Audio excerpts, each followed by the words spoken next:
Halo teman-teman semua, saya Justin Stewart Leonardo dan di video kali ini kita akan membahas materi dan contoh soal pertidaksamaan trigonometri matematika peminatan kelas 11. Sebelum nonton, buat teman-teman yang belum subscribe, kalian bisa subscribe dulu dan udah gitu langsung aja mari sama-sama kita simak pembahasan berikut. Nah, setelah sebelumnya kita mempelajari materi persamaan trigonometri, kali ini kita akan mengaplikasikannya di soal-soal pertidaksamaan trigonometri. Prinsipnya sebenarnya sama, jadi pastikan kalian telah menguasai materi persamaan trigonometri supaya nggak kesulitan ya memahami contoh-contoh soalnya. Nah, kita lihat soal berikut ya. Untuk X di antara 0 sampai 360 derajat, tentukan himpunan penyelesaian dari cos X lebih kecil dari setengah. Nah, ini beda sama persamaan, tandanya lebih kecil. Gimana coba cara nyelesainnya? Nah, untuk menyelesaikan soal ini, anggaplah pertidaksamaan ini sebagai satu bentuk persamaan. Jadi kita bisa tulis cos X sama dengan setengah. Nah, cos berapa coba yang setengah di interval 0 sampai 360? Cos kan positif di kuadran 1 sama 4. Dan kalian tentu udah tahu cara menentukan nilai X-nya berapa, ya. Nah, X-nya itu pasti 60 derajat sama 300 derajat. Kalau nggak di kuadran 1, ya di kuadran 4 nilai cos positif itu. Dan ini akan berperan sebagai kunci untuk menentukan batas-batasnya. Jadi setelah kita dapat nilai X-nya, kita gambar garis bilangan di sini. Ada 60, ada 300. Dan ini tertutup ya dari 0 sampai 360 derajat. Hati-hati untuk nilai X-nya kita nggak boleh kasih tanda hitam di sini. Karena kan nggak sama dengan ya. Tapi cos-nya lebih kecil dari setengah gitu. Dan setelah itu, langkah selanjutnya harus kita lakukan adalah tentukan tanda positif dan negatif. Jadi kita uji tanda. Gimana caranya? Kita ambil sembarang nilai X di setiap interval. Nah, kalau kita lihat dari gambar garis bilangan ini, ada berapa interval? Ini interval 1, interval 2, interval 3. Ada 3 interval kan? Jadi kita ambil masing-masing nilai X di setiap interval. 30 derajat ini ada di interval 1. 90 derajat di interval 2. 315 derajat ada di interval ketiga. Ini bebas tentuin nilai X-nya. Yang penting mempermudah kita dalam menentukan tandanya positif atau negatif. Dan kemudian setelah itu kita uji ke cos X min setengah. Nah, artinya ini setengahnya pindah ruas ke kiri. Jadi cos X min setengah ini akan lebih kecil dari 0. Gitu. Nah, kita uji pakai X yang udah kita pilih ini. Kalau kita pilih X-nya 30 derajat, nanti cos 30 dikurangi setengahnya akan menghasilkan nilai yang positif. Kalau kita pilih X-nya 90 derajat, di sini berarti cos 90 derajat dikurangi setengah akan menghasilkan nilai yang negatif. Kalau kita pilih X-nya 315 derajat, di sini cos 315 kurangi setengah akan menghasilkan nilai yang positif. Jadi, di interval 1 tandanya positif, interval 2 negatif, dan interval 3 positif. Nah, kita pilih tanda yang mana coba? Yang negatif kan, karena kalau setengahnya pindah ruas ke sini, cos X min setengahnya lebih kecil dari 0. Jadi di sini himpunan penyelesaian yang mungkin itu adalah 60 lebih kecil X lebih kecil dari 300. Jadi X-nya ada di selang 60 sampai 300 gitu. Nah, coba kita lihat lagi contoh soal berikutnya ya. Contoh soal yang kedua, untuk X di antara 0 sampai 2pi, tentukan himpunan penyelesaian dari 2 cos kuadrat X lebih kecil dari 3 sin X plus 3. Nah, ini bentuknya pasti persamaan kuadrat, karena udah jelas ada cos kuadratnya di sini ya. Gimana cara nyelesainnya? Masih ingat kan? Nah, cos kuadrat X ini kita rubah dulu jadi 1 min sin kuadrat X. Gitu. Kita kaliin 2-nya ke dalam, jadi seperti ini. Kemudian min 2 sin kuadrat X dan 2 ini kita pindahin ke sebelah kanan. Jadi kita bisa tulis 2 sin kuadrat X plus 3 sin X plus 1. 1 ini dari 2-nya pindah ke sini kan. Jadi 3 kurangi 2 ya 1 gitu. Ini adalah persamaan kuadrat dengan variabelnya sin X. Kita faktorkan. Jadi 2 sin X plus 1 sama sin X plus 1 ini lebih besar dari 0. Nah, kita dapat 2 solusi di sini. Sin X sama dengan min setengah dan sin X sama dengan min 1. Dua-duanya ini mungkin ya. Kan sin itu berada di interval min 1 sampai 1. Min setengah sama min 1 kan ada di dalam itu. Nah, sin berapa coba yang hasilnya min setengah? Kita langsung aja. Di sini X-nya 7pi/6 dan 11pi/6. Terus kita cari juga nilai X yang membuat nilai sin X sama dengan min 1. Jadi, di sini X-nya 3pi/2. Langkah selanjutnya, kita gambar garis bilangan dengan angka-angka kunci yang warna hijau ini. Ada 0 sampai 2pi, kemudian ada 7pi/6, ada 11pi/6 di sini, dan ada 3pi/2. 3pi/2 itu kita buat per 6 aja ya, jadi 9pi/6. Jadi biar kelihatan ngurut di sini, kelihatan rapih gitu. Dan setelah itu, ya seperti tadi, kita uji tanda positif atau negatif ke 2 sin kuadrat X plus 3 sin X plus 1 ya. Jadi kita uji ke sini, dan nanti kita pilih yang positifnya. Kemudian, kita misalkan aja X di tiap intervalnya. Saya pilih di interval 1, misalnya pi/6. Interval 2, 8pi/6. Interval ketiga di sini 10pi/6. Interval keempatnya biasanya selang-seling tandanya. Nah, jadi kita uji 3 interval aja di sini. Nah, kalau kita masukin X-nya pi/6 ke persamaan ini, nanti hasilnya akan positif. Kalau kita masukin 8pi/6 ke persamaan yang ini, hasilnya negatif. Dan kalau kita masukin X-nya 10pi/6 ke persamaan yang ini, hasilnya negatif. Dan ini nggak selang-seling ternyata ya. Satu positif, di sini negatif, di sini negatif. Dan di sini kalau kita uji ya, di antara 11pi/6 dan 2pi ini pasti ada angka kan, 11pi/7. Misalnya kita cobain pakai kalkulator. Kalau nggak 11pi/7, 11pi/8 gitu. Kalau kita uji, ini hasilnya pasti positif gitu.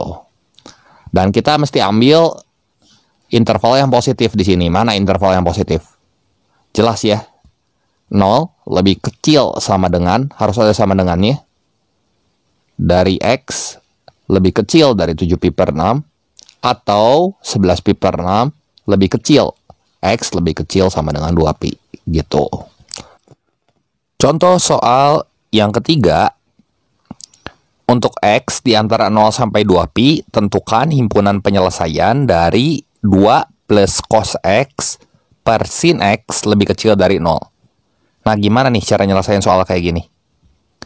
Ini beda cara nyelesainnya sama 2 soal sebelumnya yang telah kita bahas tadi. Nah, kita perhatikan ternyata bentuk 2 plus cos X per sin X, si pembilangnya ini 2 plus cos X, ini definite positif teman-teman. Taunya dari mana? Karena cos itu kan nilai minimumnya min 1 dan nilai maksimumnya 1. Jadi kalau kita tambahin 2 masing-masing ruas, jadi min 1 tambah 2 jadi 1, cos X plus 2 supaya sama bentuknya kayak gini, dan 1 tambah 2 itu jadi 3. Kita lihat 1 sama 3 kan positif. Jadi paling kecil pasti 1. Ya, paling besar pasti 3. Dan ini definite positif. Supaya menghasilkan suatu nilai pertidaksamaan yang negatif, artinya bilangan positif itu mesti dibagi sama bilangan negatif. Dengan kata lain, si penyebutnya ini, sin X-nya harus negatif. Ya, akibatnya sin X-nya mesti negatif. Sin negatif di kuadran berapa? Kita lihat lagi di sini. Ingat, sin itu negatif di kuadran ketiga dan kuadran keempat. Kalau 1 sama 2, ini sin positif ya. Jadi, langsung aja di sini kita bisa tulis himpunan penyelesaiannya pi lebih kecil X lebih kecil dari 2pi. Hati-hati, tanda sama dengannya nggak boleh dibawa di sini. Karena sin X lebih kecil dari 0 kan nggak pakai sama dengan. Gitu. Sehingga himpunan penyelesaian memenuhinya adalah yang ini. Gitu. Contoh soal yang keempat. Untuk X di antara 0 sampai pi, tentukan himpunan penyelesaian dari 3 sin 2X min akar 3 cos 2X lebih kecil dari 3. Nah, ingat lagi kalau kita nemuin bentuk di sebelah sini sinus, di sebelah sini kosinus, gimana coba nyelesainnya? Tentuin dulu nilai A sama B-nya. Kita rubah nanti bentuknya jadi K kali cos X min alfa sama dengan C. A itu koefisien sinus, B itu koefisien kosinus. Dari sini tinggal kita tentukan aja nilai K-nya. Ya. Akar A kuadrat tambah B kuadrat, ini kayak Pitagoras. Nanti kalau kita hitung, kita peroleh hasilnya akar 12, ini sama dengan 2 akar 3. Kemudian untuk menentukan nilai alfanya ini hati-hati. Ini tan inverse dari A per B ya. Jadi tan inverse dari 3 per negatif akar 3. Ini berarti tan inverse negatif akar 3. Ada di kuadran 2 karena A-nya positif dan B-nya negatif. Dan ini sama dengan 120 derajat. Kalau kita rubah ke radian bagi 180 aja. Nanti kita peroleh hasilnya 2pi per 3 radian. Nah, kita udah punya nilai K dan alfa. Jadi, kita bisa langsung tulis seperti ini. 2 akar 3 cos X min. Alfanya 2pi per 3. Ini lebih kecil dari 3. Kita bagi 2 akar 3 di ruas kiri dan ruas kanan. Jadi, di sini cos 2X min 2pi per 3 lebih kecil dari setengah akar 3. Nah, cos berapa yang nilainya setengah akar 3?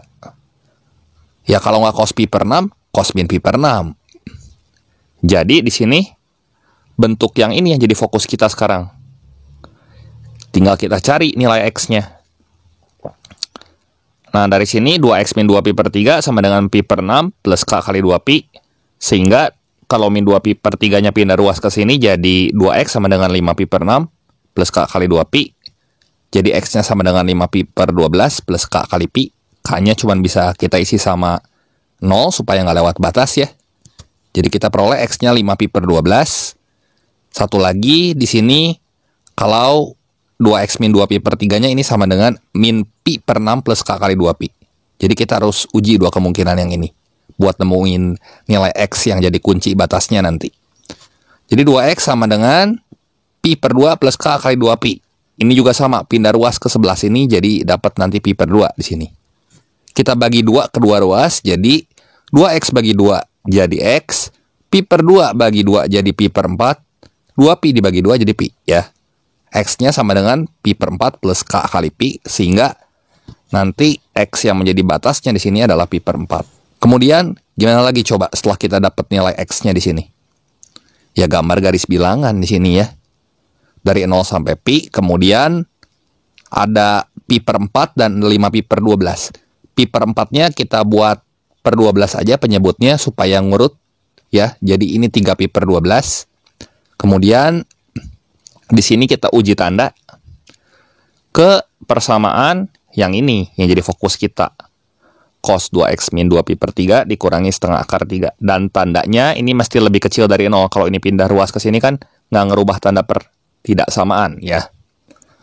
Nah, jadi misalnya di sini kita uji pakai nilai X-nya sembarang ya. Saya pilih di interval pertama, ini pi per 6, interval kedua pi per 3, interval ketiga ini pi per 2. Yang bisa dihitung aja sudut-sudut istimewa gitu.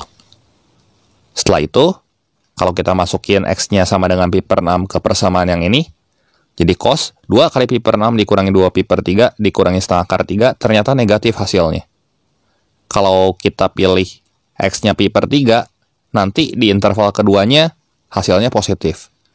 Kalau kita pilih X-nya sama dengan pi per 2 di sini, nanti kita substitusiin aja X sama dengan pi per 2-nya ke persamaan cos yang ini, nanti kita peroleh hasilnya negatif. Jadi tandanya selang-seling di sini. Yang ini negatif, ini positif, ini negatif. Dan kita mesti pilih yang negatif, ya. Sehingga impunan penyelesaian yang memenuhi di sini adalah 0 lebih kecil sama dengan X lebih kecil dari pi per 4 atau 5pi per 12 lebih kecil X, lebih kecil sama dengan pi. Jadi ini yang negatif. Oke, mungkin demikian saja pembahasan singkat kali ini mengenai contoh soal pertidaksamaan trigonometri matematika peminatan kelas 11. Kemudian berikut ini ada 10 soal latihan yang bisa kalian coba kerjakan. Jangan lupa like, share, dan subscribe channel ini jika kalian rasa video ini bermanfaat.